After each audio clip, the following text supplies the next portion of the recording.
Holy moly, donut shop Blue Lilies, we have a ton of stuff to get into again today.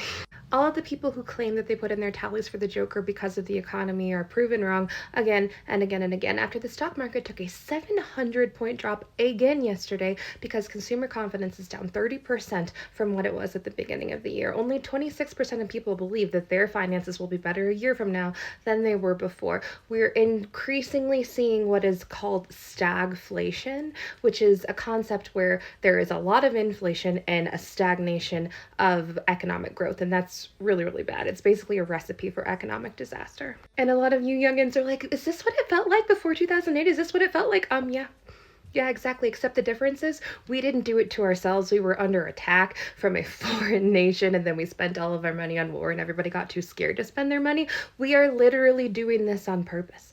We took an economy that was no doubt tough, but improving, and flushed it down the toilet for the sake of a giant orange chicken nugget. That's the difference. It's also being reported that the doggy department has already cost our country $500 billion.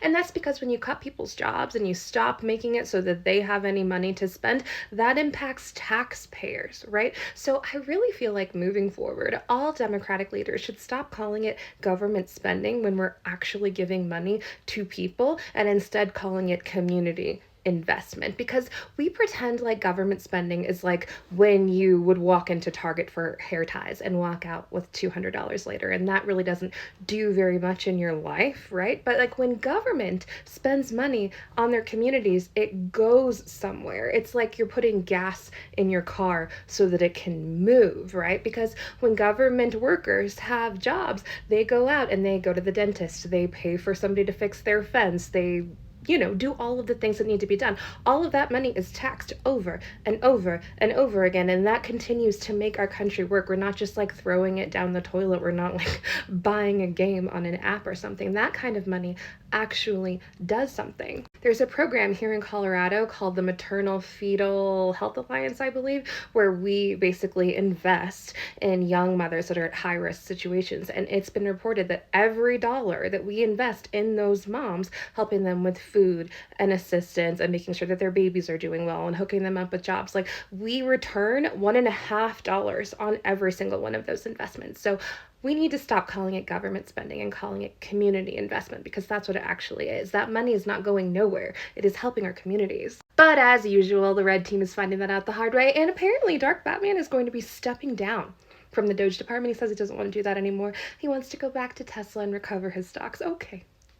Yep, good luck with that. Additionally, Dark Batman is going to be sued by the AG of Wisconsin because he tweeted at 1 o'clock in the morning, like the twerped out mother flower that he is, that he was going to be holding a concert in Wisconsin, and the ticket to admission was just voting in this here special you-know-what, and he was going to randomly choose 2 people to give $1 million to, and it turns out in Wisconsin that's a felony.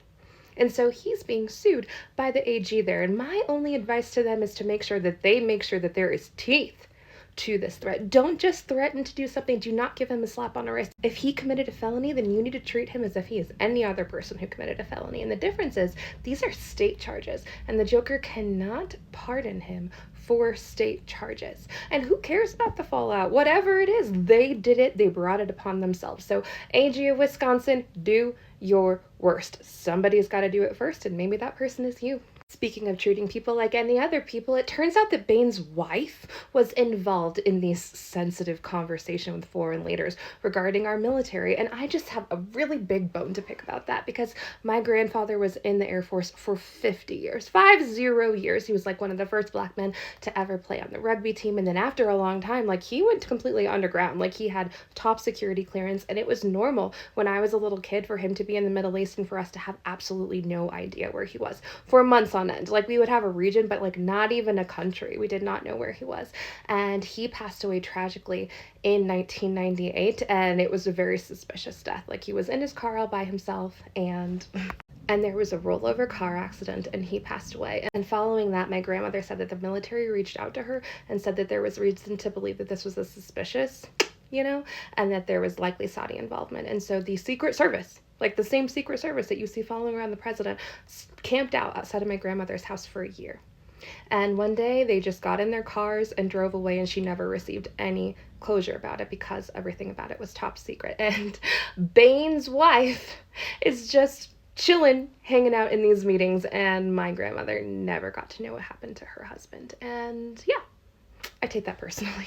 The Canadians are taking it very personally that we keep threatening to take over their land, and they've officially said that all relationships with the United States are effectively over and that they want to just go it alone and they want nothing to do with us anymore. So even if something does happen with the Joker, it's going to take forever for us to ever be able to repair these relationships that we have damaged, and we are going to suffer the consequences of all of these horrible decisions for a very long time.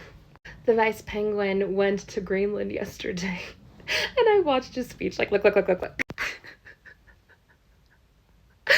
can't, it's his, okay, bodysuit, make sure that you look serious, but also tough. And after begging hundreds of people to take in he and his wife, absolutely 0 humans said yes to this, and he still said that, you know what, Greenland, you need us. Obviously, you need us. No one will love you like I love you, and if I can't have you, nobody can. Yeah, here we are. And the Conservatives are boycotting Yeti after they refused to make a cup for them. And I already told you guys about how this cup has already saved my life and my house when my son almost burned it down. So I think I'm gonna have to go buy another one. At least I'll have a beautiful cup for the end of the world. If you guys enjoyed this video, give me a like, comment, and a follow. Join a Blue Clan. It's nice and cozy over here. And as always, keep your eyes up, keep your feet on the ground. I'll see you next time. Ta-ta!